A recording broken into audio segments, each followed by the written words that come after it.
ఇప్పుడే country delight యాప్ని download చేసుకోండి. Download the country delight app now. గత 2-3 రోజులుగా హైదరాబాదు చుట్టుపక్కల అలాగే తెలంగాణ రాష్ట్ర వ్యాప్తంగా కురుస్తున్నటువంటి వర్షాలతో మొత్తం చాలా ప్లేసెస్ లో వాటర్ నిలిచిపోయినటువంటి సిచ్యుయేషన్ ఉంది. ప్రస్తుతం మనం ఉన్న ఎంజీబీఎస్ బస్ స్టాండ్ లో ఇక్కడైతే మొత్తం వాటర్ తోటి ఫుల్ అయిపోయింది. మొత్తం అసలు ఎక్కడా కూడా ఒక్క బస్సు లేదు. బస్ స్టాండ్ అంతా కూడా క్లోజ్ చేసేసారు. యాక్చువల్లీ దసరా అలాగే బతుకమ్మ పండగ ఉంది, దసరా హాలిడేస్ ఉన్నాయి, ఊర్లకు వెళ్లే వాళ్ళు చాలా ఎక్కువ మంది ఉంటారు. బట్ అయినప్పటికీ కూడా ఇంత దారుణమైనటువంటి సిచ్యుయేషన్ లో బస్సులు నడపలేరు కాబట్టి ఇక్కడ నుంచి వీటిని వేరే ప్లేసెస్ కి షిఫ్ట్ చేసి బస్సెస్ అక్కడ నుంచి ఆపరేట్ చేస్తున్నారు. జేబీఎస్ అంటే జూబ్లీ బస్ స్టాండ్ నుంచి తర్వాత దిల్సుఖ్ నగర్ నుంచి ఎల్బీ నగర్ నుంచి ఇలా రకరకాల ప్లేసెస్ ఒక్కొక్క ఏరియాని బట్టి ఏరియాకి వెళ్ళే వేరే ఏరియాకి ఆయా ప్రాంతాలను బట్టి నడిపిస్తున్నారు బస్సులు. మనకి చూడండి ఒకసారి ఇక్కడ చాలా మంది ప్రయాణికులను కూడా తీసుకెళ్లిపోతున్నారు. అక్కడ కనిపిస్తుంది చూడండి, తాడు కట్టేసి ఆ తాడుతోటి వాళ్ళని బయటికి పంపించేస్తున్నారు ప్రయాణికులను కూడా. నేనైతే నా కెరియర్ లో ఎప్పుడూ చూడలేదు ఎంజీబీఎస్ ఇలా క్లోజ్ అయిపోవటం అనేది. చాలా వాటర్ ఎక్కువ రావటం వల్ల ముఖ్యంగా జంట జలాశయాలు ఏవైతే ఉన్నాయో ఉస్మాన్ సాగర్, హిమాయత్ సాగర్,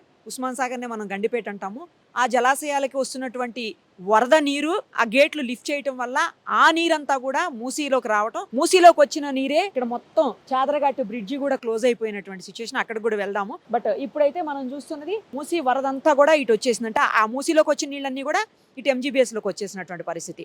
సో ఈ సిచ్యువేషన్ లో బస్సు ఇక్కడ ఆపరేట్ చేయడం అనేది సాధ్యం కాదు. బహుశా ఇంకో 1-2 days పడుతుండొచ్చు ఈ నీళ్లు వెళ్ళడానికి. ఇంకోటి ఏంటంటే అక్కడ ఇంకా 2-3 గేట్స్ ఉన్నాయి, లిఫ్ట్ చేస్తారు వరద ఉధృతి ఎక్కువైతే. ఇవాళ కూడా వర్షం ఉంది, రేపు కూడా ఉందంటున్నారు. సో ఒకవేళ వర్షం కనుక ఎక్కువైపోతే మళ్ళీ అక్కడ గేట్స్ లిఫ్ట్ చేస్తారు. లిఫ్ట్ చేశారంటే మాత్రం ఇంకా ఎక్కువ భారీ స్థాయిలో ఇన్ఫ్లో ఉంటుంది జంట జలాశయాలకి. ఆ ఇన్ఫ్లో జంట జలాశయాల నుంచి బయటకు అవుట్ఫ్లో ఉంటుంది. వాటికి వచ్చే ఇన్ఫ్లోని బట్టే ఓపెన్ చేస్తూ ఉంటారు గేట్స్. సో అవుట్ఫ్లో ఎక్కువైపోతే మాత్రం మూసీకి ఎక్కువైపోయి ఇంకా వాటర్ ఫుల్ అయిపోయే పరిస్థితి. అదిగో ప్రయాణికులను చూడండి ఎట్లా పంపిస్తున్నారు తాడు కట్టేసి. ఇక్కడికైతే మాత్రం ఎక్కడికి జర్నీ చేయాలన్నా ఎంజీబీఎస్ నుంచి చేసేవాళ్ళు అయితే మాత్రం ప్రయాణికులు ఇక్కడికి రాకపోతే బెటర్. ఏ ప్లేసెస్ లో ఆపరేట్ చేస్తున్నారో బస్సెస్ వాళ్ళు వెళ్లాల్సిన డెస్టినేషన్ బట్టి ఆ గమ్యస్థానం ఎక్కడ అనే దాన్ని చూసుకొని అక్కడికి వెళ్ళి అక్కడి నుంచి జర్నీ చేయటం బెటరు. ఇక్కడికి మాత్రం రాకపోతేనే కరెక్ట్. ఎందుకంటే బస్సెస్ అసలు ఒక్క బస్సు కూడా ఇక్కడ లేదు.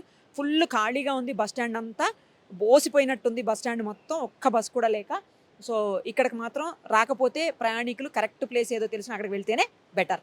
ఒక్కసారి మనం ఆర్టీసీ ఎంప్లాయీస్ కూడా ఉన్నారు. ఎందుకంటే వాళ్ళని ఏ బస్సు ఎక్కడి నుంచి ఆపరేట్ చేస్తున్నారో తెలియదు కాబట్టి, ఏ ప్రాంతానికి వెళ్ళే బస్సు ఎక్కడి నుంచి ఆపరేట్ అవుతుందో తెలియదు కనుక కొంతమందిని కూర్చోబెట్టారు ఉద్యోగుల్ని. వాళ్ళు మే హెల్ప్ యూ అంటూ వాళ్ళు కూర్చొని ఇక్కడ ఉన్నటువంటి సిచ్యుయేషన్ని ఎక్స్ప్లెయిన్ చేసి వాళ్ళ డెస్టినేషన్ని కరెక్ట్గా రీచ్ అయ్యేలాగా వాళ్ళు గైడ్ చేస్తున్నారు. వాళ్ళతో కూడా మాట్లాడదాం ఒకసారి. ఎప్పుడు నుంచి ఆపరేట్ చేస్తారండి, ఎప్పటి నుంచి క్లోజ్ చేస్తారు, ఎప్పటి వరకు ఆపరేట్ చేసే అవకాశం? వాటర్ వెళ్ళిపోవాలి. మొత్తం వాటర్ వెళ్ళిపోయిన తర్వాత అప్పుడు క్లియర్ అవుతుంది. మొత్తం క్లియర్ అయిన తర్వాతనే బస్సు లోపలికి వచ్చేస్తాయి. ఇప్పుడు కొన్ని అయితే మన కర్నూలు సెక్టర్ అయితే ఆరంగర్ సౌరస్తా, కర్నూలు సెక్టర్ ఆ సెక్టర్ మొత్తం. ఇప్పుడు విజయవాడ, కోదాడ, నల్గొండ మొత్తం దిల్సుఖ్ నగర్, ఎల్బీ నగర్. ఇప్పుడు వరంగల్ సైడ్ అయితేనో యాదగిరిగుట్ట ఇవన్నీ మన ఉప్పల్ నుంచి. కొన్ని మళ్ళీనో కరీంనగర్, నిజామాబాద్ ఈ ఏరియాని జేబీఎస్. ఆ విధంగా డివైడ్ చేసేసి ఎక్కడెక్కడ పంపించేస్తాం. ఫస్ట్ టైం అండి మేము చూస్తాం. ఫస్ట్ టైం మా సర్వీస్ 30 సంవత్సరాలు ఆర్టీసీలో వచ్చి 30 సంవత్సరాలు నేను ఎప్పుడు చూడలేదు, ఇదే ఫస్ట్ టైం చూస్తున్నా. ఎంజీబీఎస్ ఇలాగ వాటర్ రావడం ఇదే ఫస్ట్ టైం. అక్కడ వచ్చినా ఇక్కడ ఎప్పుడు రాలేదు.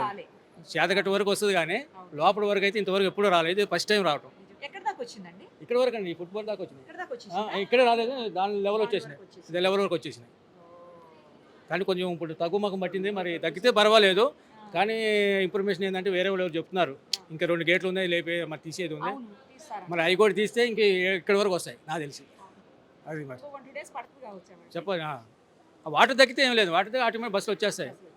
కానీ పబ్లిక్ చాలా ఇబ్బంది అవుతుంది ఈ వాటర్ వలన. వాళ్ళు ఒకవేళ వాళ్ళు ఇడిచిపెట్టిపోతే మరి అక్కడ వెనక ప్రాబ్లం ఏదో వాళ్ళు ఇడిచిపెట్టారు, అక్కడ మునిగిపోతాయని ఇడిచిపెట్టారు. కానీ ఇప్పుడు పండగ సీజను దసరాకి ప్రజలంతా ఊర్లో వెళ్ళిపోవాలని ఎంతో హ్యాపీగా ఉన్నారు, కానీ బస్సులు కన్వీనియంట్ చాలా ఇబ్బంది పడుతున్నారు. దీనివల్ల మనం కూడా ఏం చేసేది చేయలేము మేము. కాబట్టి ఏంటంటే ఎక్కడ వరకు అక్కడ డివైడ్ చేసేసి బస్సులు పంపించేస్తున్నారు, అంతవరకు చేయగలుగుతున్నాం. Okay madam, thank you. చూశారు కదా, ఇప్పుడు మెయిన్ పండగ సీజన్ ఉంది, దసరా హాలిడేస్ ఉన్నాయి, బతుకమ్మ. అలాగే దసరా ఉండటం వల్లనే ఎక్కువగా ఇక్కడ నుంచి ప్రయాణికులు వెళ్తూ ఉంటారు ఎంజీబీఎస్ నుంచి. సో రకరకాల ప్రాంతాలకి రకరకాల ప్లేసెస్ నుంచి ఆపరేట్ చేస్తున్నారు. అది కొంచెం చూసుకొని జాగ్రత్తగా వెళ్లాల్సినటువంటి సిచ్యువేషన్. ఇక్కడికైతే ఎవరు రావద్దు అసలు. ఎంజీబీఎస్కి అయితే మళ్ళీ నెక్స్ట్ వాళ్ళు ఇన్ఫర్మేషన్ ఇచ్చి చెప్పేంత వరకు కూడా ఎవరు ఎంజీబీఎస్కి రాకపోతేనే బెటరు. ఎందుకంటే ఒక్క బస్ కూడా ఎంజీబీఎస్లో లేదు. ఆయన చెప్తున్నారు చూశారు కదా, 30 ఏళ్ల తన కెరియర్లో ఎప్పుడు కూడా ఎంజీబీఎస్ని క్లోజ్ చేయడం చూడండి. నేను కూడా అదే చెప్పాను దాకా, నా కెరియర్లో ఎప్పుడు నేను చూడలేదని. ఫస్ట్ టైం ఎంజీబీఎస్ వాటర్ తోటి క్లోజ్ చేయటం. ఇంకొక 2-3 గేట్స్ ఉన్నాయని చెప్తున్నారు. ఒకవేళ అవి కూడా లిఫ్ట్ చేస్తే మాత్రం ఇంకా వాటర్ ఫ్లో ఇంకా ఎక్కువ అవుతుంది. మార్నింగ్ అయితే అసలు ఇక్కడ వరకు ఉందని చెప్తున్నారు. ఇప్పుడు కొంచెం తగ్గింది, కానీ ఎంత తగ్గినా కూడా ఇంకా అయితే వాటర్ కంటిన్యూ అవుతూనే ఉంది. సో ఇక్కడ నుంచి ఆపరేట్ చేయట్లేదు కాబట్టి బస్సులు ఎట్టి పరిస్థితుల్లో ఎంజీబీఎస్కి మాత్రం ప్రయాణికులు రాకపోతే బెటర్. సుమన్ టీవీలో మీ పర్సనల్ అండ్ బిజినెస్ ప్రమోషన్స్ కోసం కింది నెంబర్కి కాంటాక్ట్ చేయండి.